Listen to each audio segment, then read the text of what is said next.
ये क्या नैरेटिव था कि जाके मोदी को बता देना और आपका धर्म पूछ के आपको मारना? जी जी जी, देखिए इसका रिवर्स गेम आप देखिए ना। सबसे पहले इस षड्यंत्र के ऊपर बेनकाब करने के लिए आप ये ध्यान दीजिए कि मैंने आपसे फिर ये बात मैं रिपीट करता हूँ कि बोली और गोली से मात्र उन्होंने 27 लोगों को मारा है, लेकिन अपनी इस बोली से जो उन्होंने ये डायलॉग मारा कि हाँ भाई आतंकवाद जाके मोदी को बता देना, तमाम लोगों के मन में आज खौफ की लहर है कि पता नहीं हम कश्मीर जाएं, कहाँ हमारा धर्म पूछ के हमें गोली मार दी जाएगी, हमें कुछ भरोसा नहीं। डर गए ना लोग। मैंने कहा ना, मानसिक आतंकवाद। और नमस्कार, तो जनता लाइव देख रहे हैं आप और मैं हूं आपके साथ पूजा।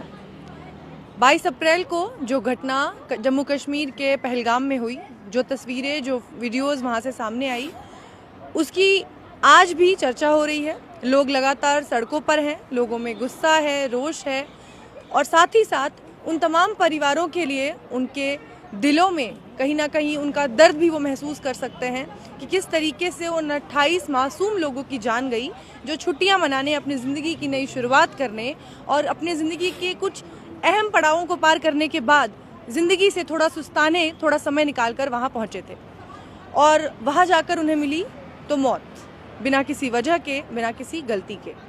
उस पर सवाल लगातार जारी है, लेकिन इस पूरे मामले को जो दूसरा रंग देने की कोशिश की जा रही है, सवाल असल में वो है कि उसका देश पर कितना असर होगा और उससे देश की हालत क्या होगी, देश में जो ये सौहार्द है, जो प्रेम है, उस पर ये क्या कुछ असर डालेगी। उन तमाम मुद्दों पे हम बात करेंगे। हमारे साथ बीबी शर्मा जी हैं। शर्मा जी, सभी दुखद हैं, सबके चेहरे, सबकी आंखें गमगीन हैं।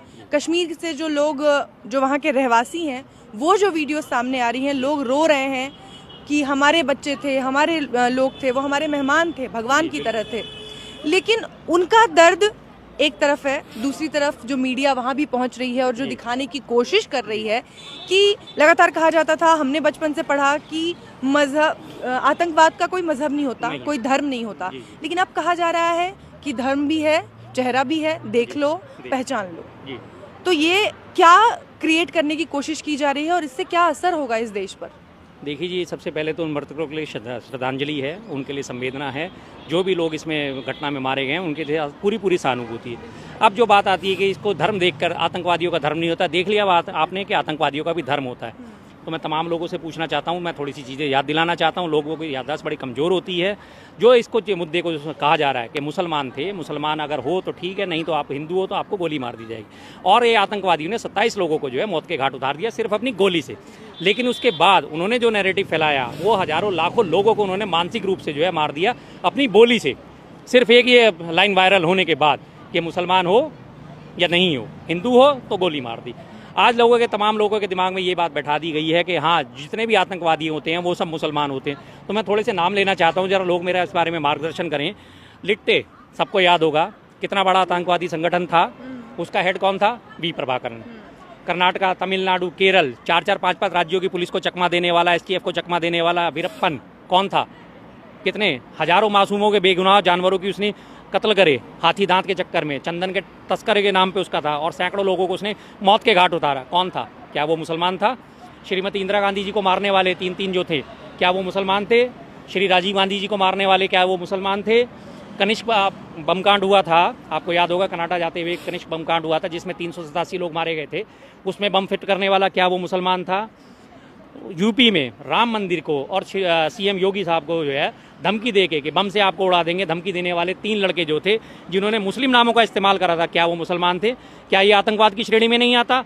आज जेल में बंद, तिहाड़ जेल में बंद छोटा राजन जो आतंकवाद का सामना कर रहा है, मकोका का, पोटा का सामना कर रहा है, क्या वो आतंकवादी नहीं? क्या वो हिंदू है या वो मुसलमान है? हिंदू है ना।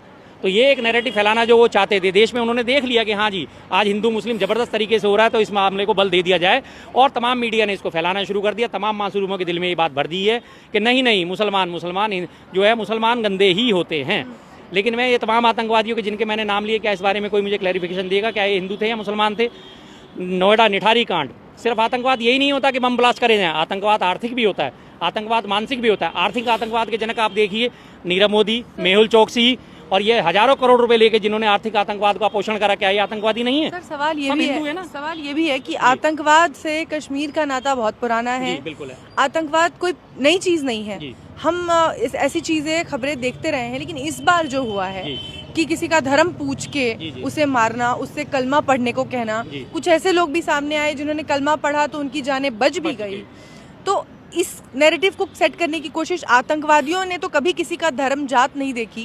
उन्होंने जब बॉम्ब ब्लास्ट किए तो 6 महीने के बच्चे से लेके 60 साल के लोग भी मरे। तो इस बार ये क्या नैरेटिव था कि जाके मोदी को बता देना और आपका धर्म पूछ के आपको मारना? जी जी जी, देखिए इसका रिवर्स गेम आप देखिए ना। सबसे पहले इस षड्यंत्र के ऊपर बेनकाब करने के लिए आप ये ध्यान दीजिए कि मैंने आपसे फिर ये बात मैं रिपीट करता हूँ कि बोली और गोली से मात्र उन्होंने 27 लोगों को मारा है, लेकिन अपनी इस बोली से जो उन्होंने ये डायलॉग मारा कि हाँ भाई आतंकवाद जाके मोदी को बता देना, तमाम लोगों के मन में आज खौफ की लहर है कि पता नहीं हम कश्मीर जाएं, कहाँ हमारा धर्म पूछ के हमें गोली मार दी जाएगी, हमें कुछ भरोसा नहीं। डर गए ना लोग। मैंने कहा ना, मानसिक आतंकवाद और एक आर्थिक आतंकवाद और एक शारीरिक आतंकवाद, तीनों ये सब आतंकवाद की श्रेणी में ही आते हैं। और जिस तरह से हमारे देश में पिछले कुछ दिनों में, पिछले कुछ महीनों में लगातार हिंदू मुस्लिम हुआ है, हिंदू मुस्लिम के बीच में खाई पड़ी है। और जब पीछे हमारे ईद आई थी, आपको याद है, ईद पे नमाज पढ़ने के लिए ही लगातार रोक लगा दी गई थी। अगर आपने सड़कों पर नमाज पढ़ी तो आपके ऊपर डीएल रद्द हो जाएंगे, आपके लाइसेंस रद्द हो जाएंगे, आपके पासपोर्ट रद्द कर दिए जाएंगे, आपके ऊपर मुकदमा दर्ज कर दिया जाएगा। ऑटोमेटिकली वैमनस्टी को बढ़ाया गया। और उसी वैमनस्टी को बढ़ाते हुए जब आतंकवादियों ने हमारे इस देश को पढ़ लिया कि आज तो ये खुद ही अपने आप हिंदू मुसलमान कर रहे, तो आगे उन्होंने सिर्फ एक काम करा, कुछ लोगों को गोली मारी, 27 लोगों को गोली मारी और बाकी लोगों को बोली से मार दिया। आज ये बोली कितनी नुकसानदेह साबित होगी आपको इसका अंदाजा नहीं है। आने वाले टाइम में तमाम हिंदू संगठन जो अपने आप को हिंदू संगठन कहते हैं, यानी गरीब मुसलमानों को प्रताड़ित करा जाएगा, गरीब मुसलमानों के ऊपर अत्याचार बढ़ते चले जाएंगे सिर्फ एक इस बोली की वजह से। तो जो उनका नैरेटिव सेट करना था उन्होंने कर दिया। 27 लोगों को वो लोग गोली से मार के चले गए और मैं कहता हूं कम से कम 27 लाख या कई करोड़ लोगों को जो है वो गोली से मार के चले गए। तो इस नैरेटिव में हमें नहीं फंसना है, इस चीज़ से हमें बाहर निकल रहा है। और ये पाकिस्तान की नापाक हरकत है। पाकिस्तान को इसका मुंह तोड़ जवाब देना चाहिए। पाकिस्तान के सारा राशन पानी बंद कर देना चाहिए, उससे सारे व्यापार, सारे नाते तोड़ लेने चाहिए, उनके डिप्लोमेसी के सारे संबंध में तोड़ लेने चाहिए। और लेकिन ये सब चीजों से उसे किनारे करना चाहिए, उसका टोटली बायकॉट करना चाहिए। प्रधानमंत्री जब मुख्यमंत्री थे गुजरात के, तो वो कहा करते थे कि आपकी बॉर्डर्स आपकी सुरक्षा रेखा है, उसके अंदर कुछ कैसे आता है, आतंकवाद है, सब कुछ है, वो अलग है, लेकिन उसके अंदर जब कुछ आता है तो इसके लिए सरकार जिम्मेदार होती है, देश की सरकार जिम्मेदार है। और आज जब देश की सरकार, हालांकि पाकिस्तान पे कुछ बैन्स लगाए गए हैं, एक्शंस लिए गए हैं, प्रधानमंत्री मोदी बिहार पहुंच चुके हैं, वहां से वो जनसभा को संबोधित कर रहे हैं। हालांकि 2 ही दिन हुए हैं, देश अभी तक उभरा नहीं है उस पूरे हादसे से। और अब प्रधानमंत्री, अब सुरक्षा एजेंसियां कहाँ हैं, और इस पर सवाल उठना बेहद जरूरी है कि जब कोई इंटेल नहीं थी, इंटेल थी तो वहां पे सुरक्षा बल क्यों नहीं था? इंटेल ना होने के बाद भी वहां पर इतनी सेंसिटिव जगह पे पुलिस का ना होना, सुरक्षा बल का ना होना 1.5-2 घंटे तक, इस पर भी सवाल उठते हैं। ये आपने जो बात करी ना, ये रहा उसका वीडियो। अच्छा, ये प्रधानमंत्री मोदी का वीडियो जी जी, इसकी मैं बात कर रही थी। उनके पास शस्त्र और बारूद कहां से आ रहा है? शस्त्र और बारूद, यही आज प्रधानमंत्री मोदी से हम सवाल पूछना चाहते हैं। और सीमाएं संपूर्ण रूप से आपके कब्जे में है।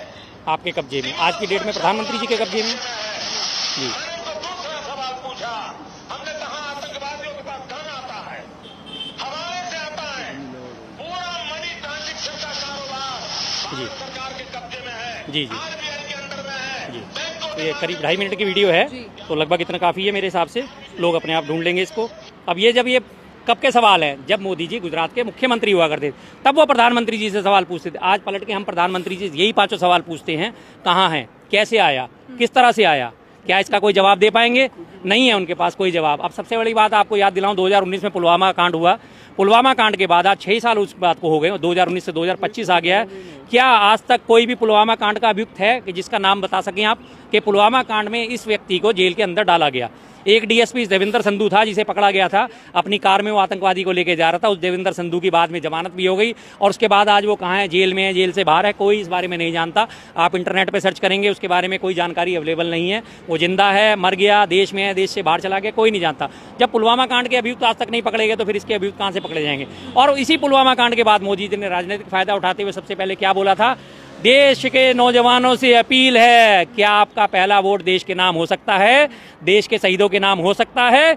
और उन्होंने उसी को राष्ट्रवाद का जामा पहना के और तमाम लोगों से वोट हथिया लिए। आज भी बिहार में प्रधानमंत्री मोदी ने कुछ ऐसा ही कहा। उन्होंने कहा कि जिसने भी ये किया है उसे उसकी कल्पना से भी बुरा दंड मिलेगा, उससे भी बुरी सजा मिलेगी। वहां से भी वो ऐसी बातें कर रहे हैं, लोगों में जोश जगा रहे हैं कि बदला लेंगे, हमने ले लिया, एक्शन कल ही हो चुका है। जी जी, एक्शन लेंगे, बिल्कुल अच्छी बात है। अगर आप सच में एक्शन लेते हैं, हम आपके साथ हैं मोदी जी।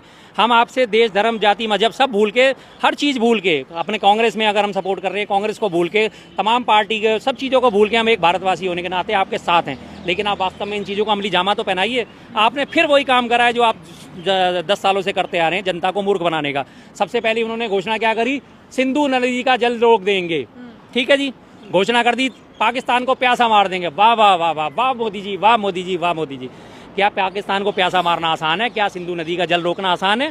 सिंधु नदी का जल वो एक लगी हुई टोटी नहीं है कि जिसको यूं बंद कर दिया और पानी बंद हो जाएगा। सिंधु नदी की सहायक नदियां झेलम, चेनाब, रावी जो है उसके साथ जो है उसके आगे मिलती है, उस पानी में से 80% पानी जो है पाकिस्तान को जाता है, 20% पानी हमारे हिस्से में आता है। उस 80% पानी को रोक के क्या आपके पास नदियों में इतना सामर्थ्य है कि वो पानी किनारे तोड़ के बाहर नहीं जाएगा? क्या आप उस पानी को संभाल सकेंगे? क्या आपने वहाँ पे इलाके में बड़े बड़े डैम बना रखे हैं? क्या आप उस पाकिस्तान जाने वाले पानी को रोक के अपने पास अपने हिस्से में रोक सकें? क्या आपके पास कैनाल हैं? क्या आपके पास नहर है? कनेक्टिविटी है नदियों से, नदियों की पानी की, कि वो पानी इधर से आए और हम इसको इधर से डाइवर्ट कर दें? नहीं है, कोई कनेक्टिविटी नहीं। अगर आपने उस पानी को वहाँ पे रोकने की कोशिश करी तो वहाँ पे भूस्खलन हो सकते हैं, वहाँ पे भूकंप आ सकते हैं। लग रहा है ये सब राजनीति, ये सब कुछ नहीं है, हवाई बातें हैं। और ये मैं आपको गारंटी से लिख के दे सकता हूँ, ये जो सिंधु नदी जल वाली बात करी गई है, ये अमली जामा नहीं पहनेगी, इसमें कुछ नहीं होने वाला। पाकिस्तानियों को वापस करने जाने की तो हिदायत दी गई है ना? वो ठीक है, बिल्कुल है, अच्छी बात है, कराइए, खाली सारा कराइए ना। मैं कह रहा हूँ, मैं इस मामले में साथ हूँ। तमाम पाकिस्तानी जो आपको लगता है कि पाकिस्तानी है, पाकिस्तानी जो नागरिक, उनको भी नहीं, पाकिस्तानी नागरिक, डिप्लोमेट, सबको तो आप भेज लेंगे, लेकिन आपके देश में जो अमन चैन से आपके भारतवासी के तौर पे रहने वाले मुस्लिम हैं, उनके और हिंदुओं के बीच में जिस तरह की खाई पैदा की जा रही है, उसका क्या होगा? जो मीडिया, जिस तरीके की मीडिया पर इल्जाम लग रहे हैं, जब वहां पहुंचती है नेशनल मीडिया और उसके हाय हाय के नारे लोग लगाते हैं कि ये हमारे आंसू नहीं दिखा रहे हैं, हम जब इनके हम यहाँ के लोगों के लिए सड़कों पर प्रोटेस्ट कर रहे हैं तो उसे नहीं दिखा रहे हैं, उसे कैसे देखते हैं आप? बिल्कुल वही है, इसीलिए तो इनकी नीति पे शक होता है, इसीलिए तो इनकी नीयत पे शक होता है। तमाम लोग वहाँ पे, आज एक वीडियो और सर्कुलेट हो रही है, आपने ध्यान दिया होगा कि उसमें जो है कुछ पीड़ित लोग जो हैं वो गृह मंत्री साहब से अपनी शिकायतें दर्ज करा रहे हैं, लेकिन उसका वीडियो का ऑडियो म्यूट कर दिया गया। लोगों ने क्या कहा गृह मंत्री साहब से, किसी को कुछ नहीं पता, वो क्या करा, और गृह मंत्री साहब उनकी बातें सुनते हुए चले जा रहे हैं। और इसी तरह से वहाँ पे जब वो गोदी मीडिया हाय हाय के नारे लगे और बातें हुई हैं, इमीडिएट उन लोगों ने क्या करा, उनको म्यूट करके, और उसके बाद वो चित्रा त्रिपाठी वहाँ पे गई, उन्होंने सारा टॉपिक ही बदल दिया। तो गोदी मीडिया के साथ ये सामने मिले हुए सारी इनकी मिली भगत है। तमाम देश में आज ये नैरेटिव फैलाया जा रहा है, देश के मुसलमान इसका बड़ा नुकसान उठाएंगे और लोगों के दिमाग में भर दिया। मैं फिर से एक बार रिपीट करूंगा उसी बात को कि गोली से मात्र 27 लोगों की मौत हुई है, लेकिन ये जो बोली वहाँ पे बोली गई है, इस बोली से आने वाले टाइम में लाखों लोग पीड़ित होंगे। तो मुसलमानों को टारगेट किया जा रहा है इस देश में? बिल्कुल करा जा रहा है। मैंने आपको उदाहरण दिया ना, पीछे ईद ही गई थी, ईद में ही आपको नमाज नहीं पढ़ने की, क्या ये टारगेट नहीं है? आपको लगातार ऑनर किलिंग के नाम पे मार दिया जाता है, आपको क्या ये वो मुसलमानों का उत्पीड़न नहीं है? उनकी दाढ़ी टोपी देख के उन्हें नमाज पढ़ने से रोक दिया जाता है, क्या ये उत्पीड़न नहीं है? मुस्लिम नाम सुनते ही उनको भर्ती करने से मना कर दिया जाता है, क्या उत्पीड़न नहीं है? अभी एक वो लाला रामदेव ने शरबत जिहाद चला दी कि जी मेरा शरबत अच्छा है, और जो पुराना शरबत है वो तो मदरसों में जाती है, मस्जिदों में जाती है और वो पोषण करता है। अरे भाई लाला रामदेव, तेरे से एक बात बता, उसने इतना शरबत बेच के जीएसटी कहाँ जमा कराया? सरकार में ही जमा कराया ना। सरकार क्या उस पैसे का दुरुपयोग कर रही है? सरकार क्या उस पैसे का जो है देश हित में इस्तेमाल नहीं कर रही? कोर्ट ने उनको सही जवाब दिया है। कोर्ट ने जवाब दिया है, लेकिन तब तक उसकी तो पब्लिसिटी हो ही गई ना। सर, अब एक मैसेज जो हम जनता तक पहुंचाना चाहते हैं, क्योंकि ये देश इस तरह की पॉलिटिक्स और बाकी चीजों से कई ऊपर है, देश के लोगों तक आप क्या संदेश देना चाहेंगे? एक हिंदू होने के नाते इस देश में जब लोगों में डर का माहौल है, उन्हें डराया जा रहा है, तो आप क्या संदेश देना चाहेंगे लोगों को? मैं सबसे पहले सबसे हाथ जोड़ से विनती करूंगा, ये आतंकवादी हमला जो है पाकिस्तान की तरफ से हुआ है, ना कि इसमें देश के मुस्लिम शामिल हैं। उनकी एक बोली को पकड़ के कि हाँ हिंदू हो तो ठीक है, तुम्हें गोली मार दी, देश के मुसलमानों को निशाना ना बनाइए। देश के मुसलमानों का इसमें कोई कसूर नहीं है, जो कसूर है वो पाकिस्तान का, और पाकिस्तान के खिलाफ काम करने के लिए आप लोग सारे एकजुट हो जाइए। पाकिस्तान का बाइकआउट करिए, पाकिस्तान से आने वाले सामानों का बाइकआउट करिए, पाकिस्तान को इंपोर्ट बंद करिए, पाकिस्तान का एक्सपोर्ट बंद करिए। जहाँ जहाँ जो चीज़ एप्लीकेबल हो सकती है वो चीज़ पे आप प्रेशर बनाइए, और इन सब चीज़ों को, और सरकार के ऊपर प्रेशर बनाइए कि वो इस पर सख्त कदम उठाए। जी बहुत बहुत शुक्रिया शर्मा जी। और अस्सलामु अलैकुम वरहमतुल्लाहि वबरकातुहू। तो आप शर्मा जी को सुन रहे थे, इनसे सवालात हुए, जो हादसा पेश आया, ये जिनके साथ गेलोनी हरकत खेली गई, जिन मासूमों को मारा गया इस हादसे के अंदर, और ये बताकर मारा गया और आईडी चेक करके बताया कि अगर आप मुस्लिम हैं तो नहीं मार देंगे, अगर आप हिंदू हैं तो मार देंगे, और आईडी चेक की, और उसके बाद इन 27-28 जो हमारे देश के भाई थे इनको मार दिया गया। ये बिल्कुल गेलोनी हरकत है, बल्कि ऐसा नहीं है, बल्कि इस्लाम के अंदर ये है, अगर आप किसी बेगुनाह को कत्ल करोगे, चाहे वो हिंदू हो, मुसलमान हो, क्रिश्चियन हो, बुद्धिस्ट हो, ईसाई हो, यहूदी हो, जो भी हो, अगर कोई भी मासूम है उसको मार दिया गया, शरीयत के अंदर इस्लाम ने ये कहा कि आपने पूरी इंसानियत का कत्ल किया। ये नहीं कहा कि सिर्फ उसका, बल्कि हमारा इस्लाम ये कहता है कि उसने पूरी इंसानियत का कत्ल किया है।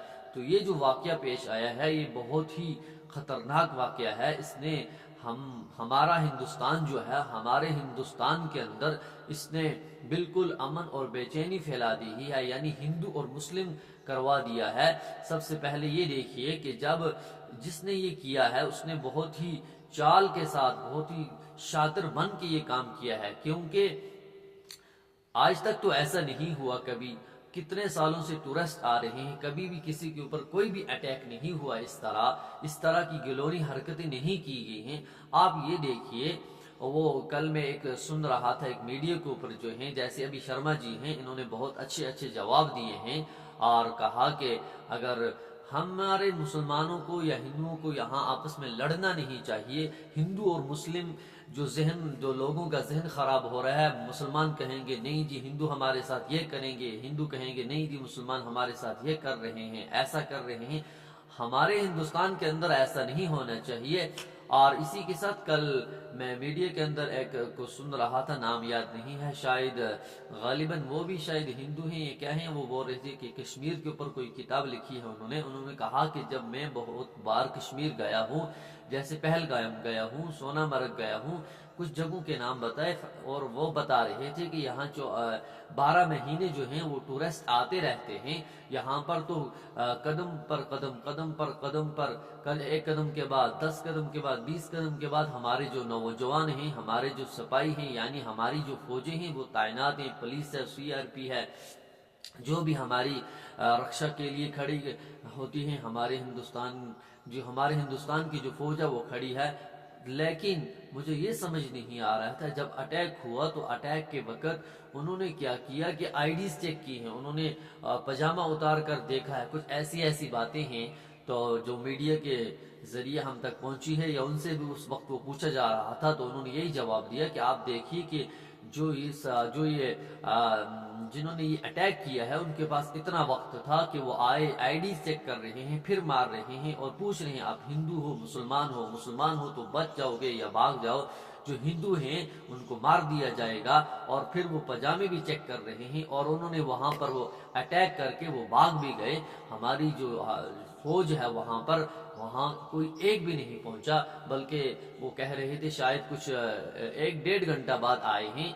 बहरहाल ये जो भी है इसको सोचना चाहिए, समझना चाहिए, इसके पीछे जो भी है उसको सरेआम लाकर इसके सामने पेश किया जाए कि भाई आपने ये काम किया है, आपने इस काम को अंजाम दिया है, ये वो बंदा है जिसने इतनी गेलोनी हरकत की है, ये जो बंदा है जिसने पूरी इंसानियत का कत्ल किया है, उसको सामने लाया जाए और सामने लाकर उसको जो भी सजा उस वक्त देनी है ताकि इबरतनाक सजा हो।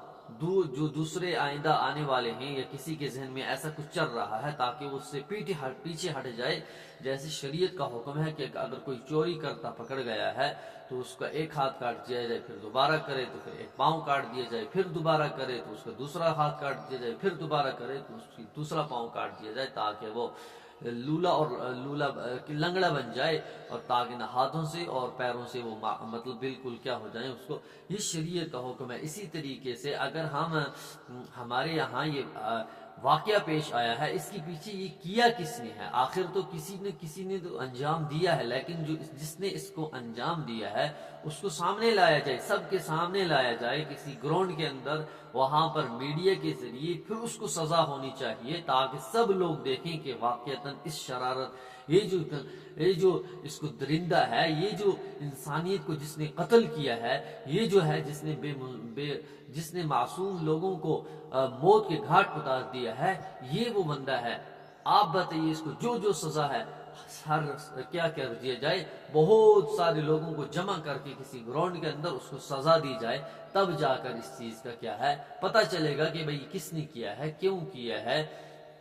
तो इसलिए हमारे यही है कि हमें हमारा जो हिंदुस्तान मुल्क है, हम जैसे आज से पहले रह रहे हैं, मुसलमान और हिंदू आपस में मिलजुल कर रह रहे हैं। जहाँ कहीं अगर एक मुसलमान है, दूसरा उसका पड़ोसी हिंदू है, वो दोनों आपस में अच्छी तरह बैठते उठते हैं जैसे। और हमारी शरीयत के अंदर ये है, इस्लाम ये कहता है अगर आपका पड़ोसी कोई भी है, चाहे हिंदू है, मुसलमान है, जिस मजहब से भी ताल्लुक रखने वाला है, आपका उसके ऊपर बहुत बड़ा हक है, क्योंकि वो आपका पड़ोसी है। पर हमारा इस्लाम ये सिखाता है, हमें चाहिए कि हम आपस में भाईचारा जो है उसको कायम और दायम रखें, अपने जहनों को ख़राब न करें, और यही दुआ करें कि जिसने इस हादसे को किया है, यानी जिसने इसको जिसने ये अटैक किया है, अल्लाह ताला उसको सामने लाए और पता चले कि भाई ये किसने किया है।